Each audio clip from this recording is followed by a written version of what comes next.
Good evening. Thank you for your patience and welcome to the press conference for the men's Pro Bowl with world champion and world record holder Mondo Duplantis of Sweden. We'll ask one question and then we'll be followed. We'll open the floor to reporters. And when you do ask your question, please say your name and the media organization that you represent. Mondo, congratulations on winning your third world title, world record number 14.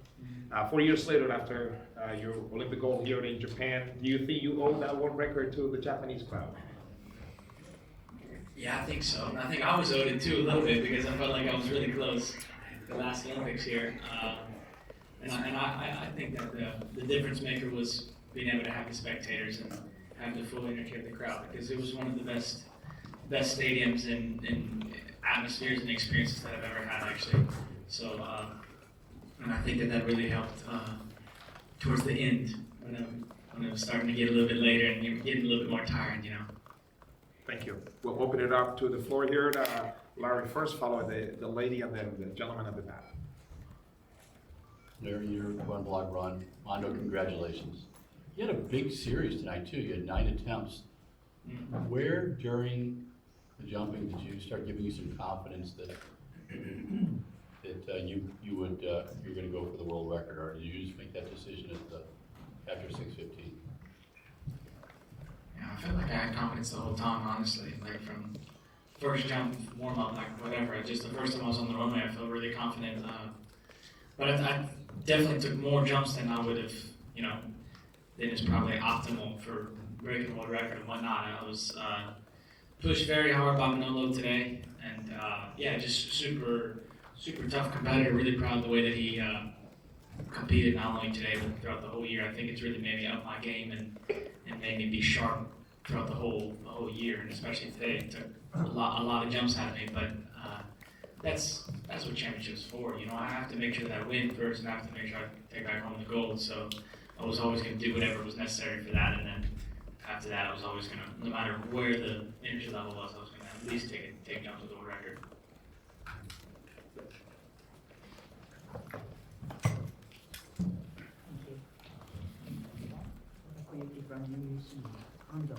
Last time you said this stadium felt spooky because of during COVID time. And how did it feel to be the single focal point of erupting entire stadium today? Also, you did say you draw energy from the crowd. What was going through your mind after a second trial and try to go for last? Yeah, it was not spooky today, fortunately. So that's really nice. It was a big change from last time. But the crowd was giving me a lot of really good energy, especially there towards the end. Even just watching like the steeplechase and whatnot when they were cheering for somebody that wasn't even me, it was just like can really feel the energy and the passion in the stands, and that really that goes a long way, honestly, in the competitions as far as adrenaline, energy, and everything and whatnot. So. Yeah, it was really amazing. It exceeded my wildest dreams and expectations of what it would be like jumping in this stadium with a full crowd, and I'm just so happy. So awesome. What was going through your mind before the third trial? Yeah, probably like less than you would think. Not so much. I just trying to keep it as simple as possible and just. Put the best jump that I can. I knew that it was very possible to make it. I just needed to put a really good jump together, just trying to get all the little numbers right and whatnot. And then I just did a good pull-up jump too. And so I really wasn't I was kind of chilling. Yeah, just like trying to channel the energy of everybody, but also like remain calm and just do the jump that I knew that I could do, basically.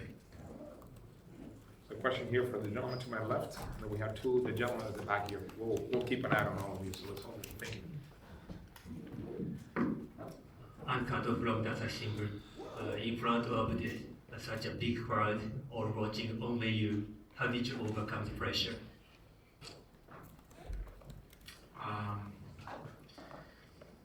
Just confidence in my preparation, confidence in myself, and who I am as an athlete and jumper. I guess that's the only way. And it's not the first time I've been in these situations. Also, you get used to it as the years go on, and so I think that you have a better understanding of yourself and how to handle these situations and how to get the most out of yourself. So, you know, it's just going out there and kind of just playing the game at the end of the day too. So trying not to make it more serious than it is, even though of course, you know, it's kind of sometimes feels like your whole life, but then at the end of the day, in some ways it's really not that deep either. You're just trying to go out there and just do your best and jump as high as you possibly can. And, you know, no matter what I did today, I was going to make sure that I was going to leave everything out there and give, you know, my full best self that I could. So I don't know. I think you just gain that confidence to where pressure just is kind of is what it is.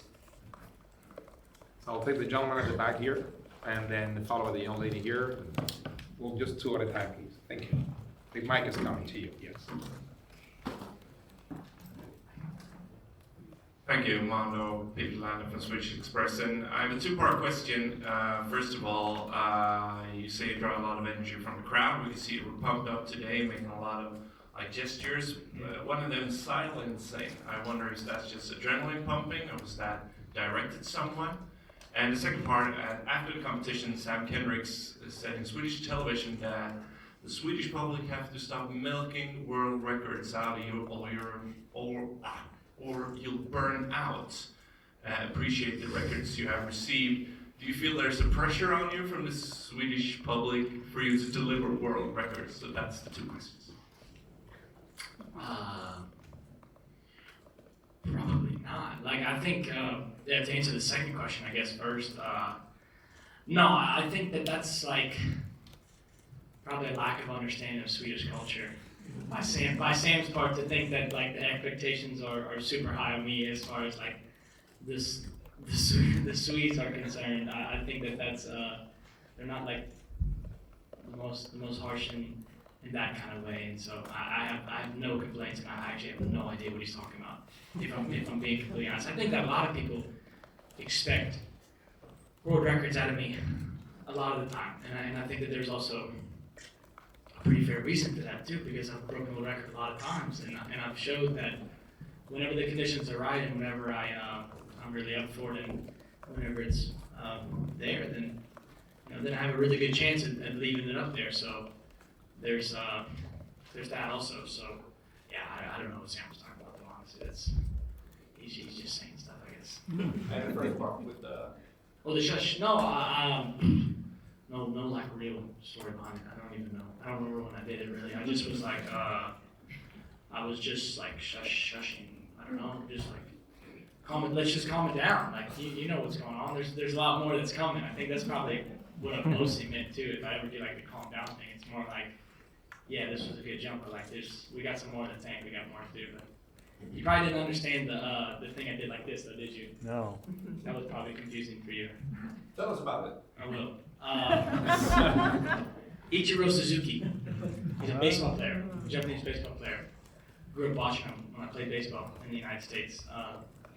Basically that was like his pre-bad ritual.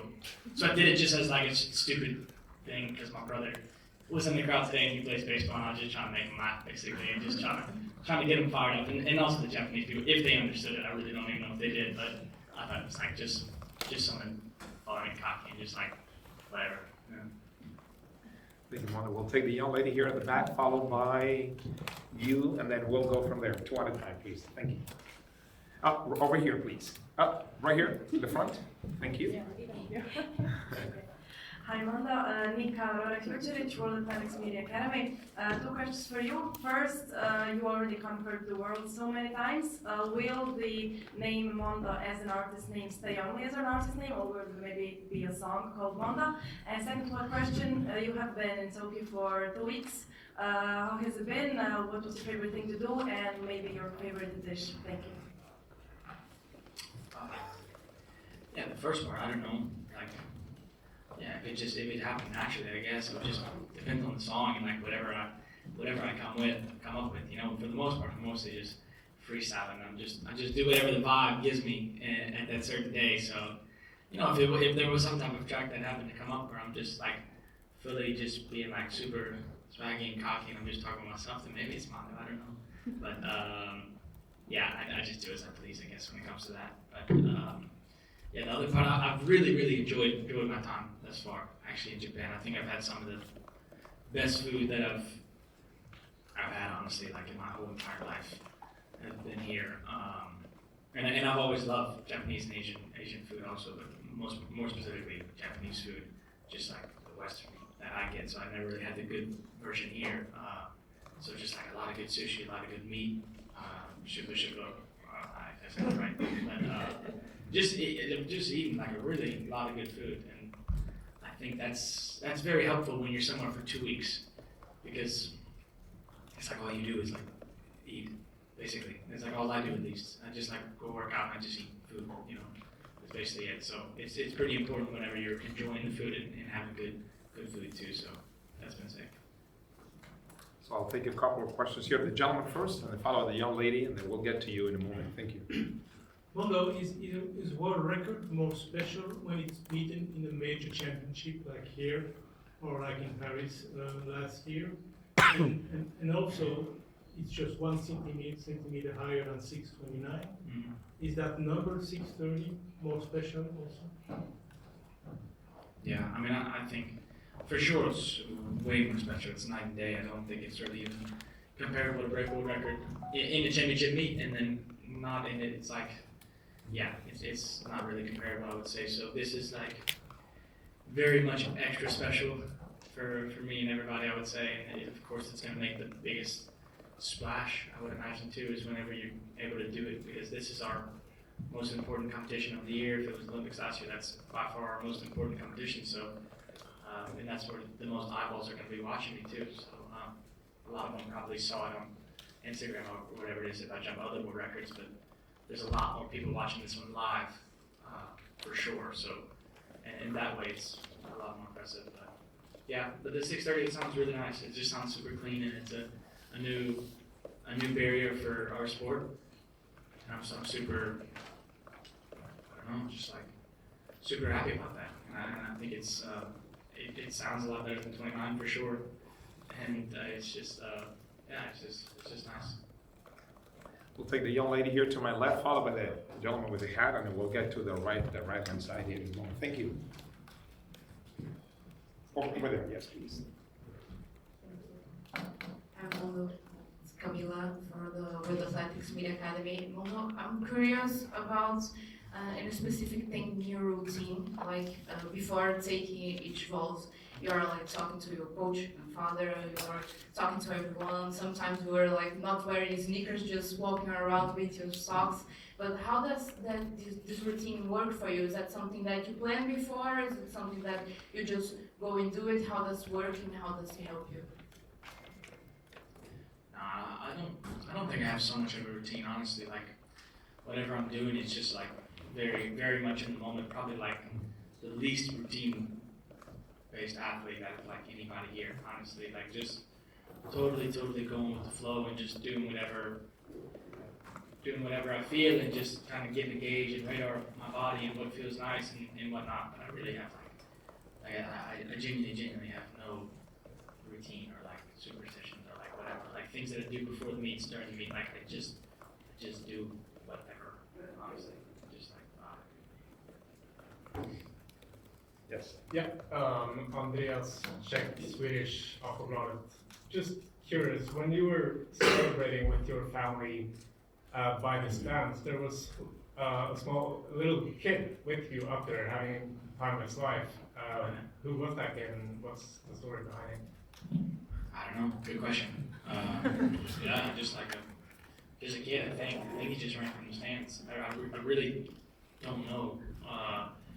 But yeah, I mean, he seemed like pretty harmless, so I wasn't like too frightened by him. He seems like he was pretty fired up about me breaking the record, I think. So I was just like, yeah, whatever. What's up, little dude? And he was just like, I don't remember what he said. I think he was like, how are you so good or something like that. Yeah. You got some cool pictures for sure. He did, yeah. That's probably true. Got some cool pictures and then got kicked out of the stadium. Got him out of here. Nah, I don't know what they did. Put him in handcuffs, maybe. A question here from my right, then follow the young lady. Yeah. Mondo, right here on your side. Steve Wade with Associated Press. I'm going to change gears a little bit. Talk about how you identify as a Swede and talk about your language skills. Some Swedish friends of mine said you're very good, you're fluent. How did you learn? When did you learn? What was the impetus to do that? Yeah, well, no, I think it's like, yeah, they're probably being very, very kind because, yeah, I mean, I think I speak all right, but I have a really weird accent, you know? I think it's a very specific language to where it's like your accent always goes through it, and like you can be from 30 minutes away from each other and they have a completely different accent in Sweden. It's like very, very specific in that kind of way. So obviously my like American accent seems to very, very hard, I think, when I speak. But my fiance is Swedish, you know? I'm married to a Swedish girl, Des, so, and her family's of course all Swedish, so I had to make sure that the Swedish was on par and up to game enough to make sure that when we're having family dinners and whatnot, we're just hanging out, that I can go with the flow of everything and shoot the shit and whatnot, and like just be able to vibe and like have fun. So I think that was probably the most important was when I, you know, when me and Desiree got together, that took it, like made it actually decent, because it was like just barely, there was like complete shit before. How long to get fluent? I don't know. I don't really know how long it, like it was like, it felt like it was like it just happened literally. Like it felt like for a whole year I didn't learn one word and then all of a sudden I was just speaking. Like I don't know, it's a little bit like that. But I don't know, maybe like a few years or whatever. I don't even. I really barely remember at this point. The time just goes a little bit too fast and stuff. Hi Mondo, a news engineer here with the World Athletics Media Academy. So there's videos of you on social media doing pole vault as a child. And in moments like these, do you ever think about how far you've come from that age of 3 when you first started doing pole vault? Thank you. Thanks. Yeah, I probably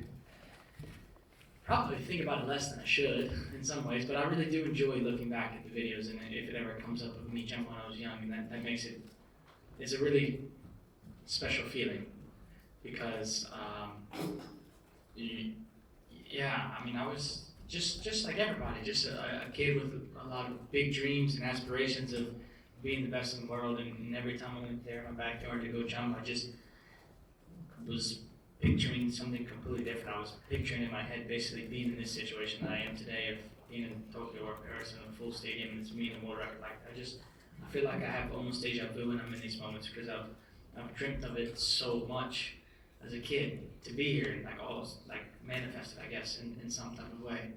So yeah, I think I'm just like, I'm super grateful. I try to be as grateful as I possibly can, but it's really hard, you know, because you always, like, as an athlete and person, you get so used to things, unfortunately, and you always look forward, and it's always just the next thing, and that's kind of the nature of how anything is, I guess, in life. It's always like the chase and the journey. It's just the next thing always.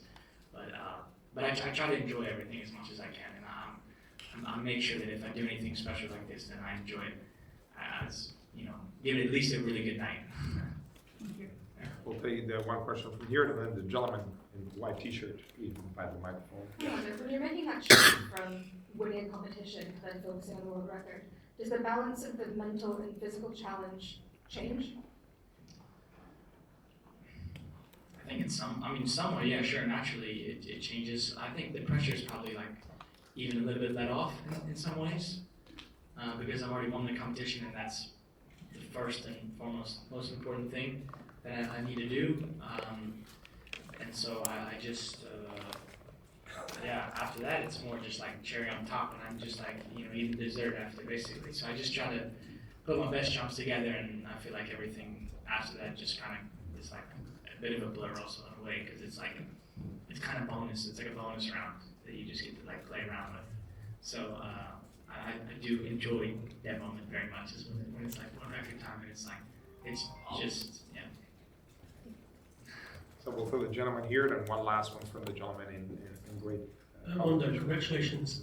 You talked about next things. I guess one of the next things is that Ultimate Championship. Do you need new things for motivation and targets to lift you, and how highly do you rate like an event like that?